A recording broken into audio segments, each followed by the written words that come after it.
என் பேரு ஹாஜிரா பானு. நான் சிஐஓட ஒரு மெம்பர்.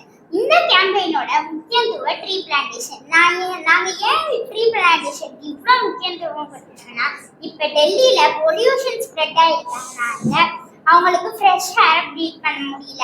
இப்ப கவர்மெண்ட் ஆக்சிஜன் பார் அப்படின்ற ஒரு பிளேஸ் அரேஞ்ச் பண்ணியிருக்காங்க. சிட்டிசன்ஸ்லாம் அங்க போய் மணி பே பண்ணி ப்ரீத் பண்ண வேண்டியதா இருக்கு. அதனால நம்ம ட்ரீ பிளான்டேஷன் பண்ணா நம்மளே ஃப்ரெஷ் ஏரை நேச்சுரலா ப்ரீத் பண்ணலாம். நான் இப்ப 4 ரோல் மாடலை இங்க கண்டிப்பா சொல்லணும்னு நினைக்கிறேன். ஃபர்ஸ்ட் வந்து சாதுமா Thimmakka, mother of 400 banyan trees. இவங்க ஹைவேஸ்ல 400 பேனியன் ட்ரீஸை பிளான்டேஷன் பண்ணியிருக்காங்க. ஜாதவ் பிரயார், ஃபாரஸ்ட் மேன் ஆஃப் இந்தியா. இவங்க ஒரே ஒரு மனிதனாக ஃபாரஸ்டே கிரியேட் பண்ணியிருக்காங்க. அதனால நம்ம இந்தியா பத்மஸ்ரீ அவார்டும் அவங்களுக்கு கொடுத்துருக்கு. பங்காரி மாதாய், இவங்க கிரீன் பெல்ட் மூமெண்ட் அப்படின்ற ஒரு ஈவெண்ட்னால 51 மில்லியன் ட்ரீஸை பிளான்டேஷன் பண்ணியிருக்காங்க.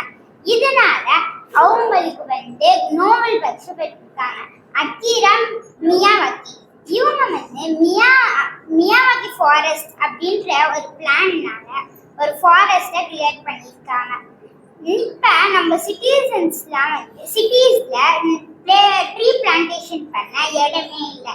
அதனால கவர்மெண்ட் பார்க்ஸ், அட்வென்ச்சர்ஸ் பார்க்ஸ் இதெல்லாம் எக்ஸிக்யூட் பண்ணும்போது மியாவாக்கி ஃபாரஸ்ட்டுக்குன்னு ஒரு பிளேஸ் கொடுத்து அங்கேயே ட்ரீ பிளான்டேஷன் பண்ணா நல்லா இருக்கும்னு நான் சிஐஓ சார்பாக நான் ரிக்வெஸ்ட் கொடுக்குறேன்.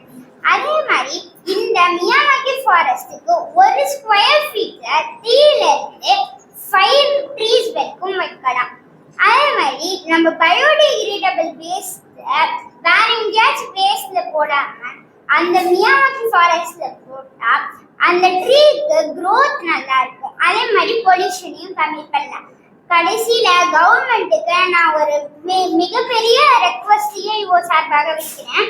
இது மியாவாக்கி ஃபாரஸ்ட் எல்லா சிட்டிஸ்லயும் கண்ட்ரீஸ்லயும் இந்த பிளானை எக்ஸிக்யூட் பண்ணணும்னு. தேங்க்யூ.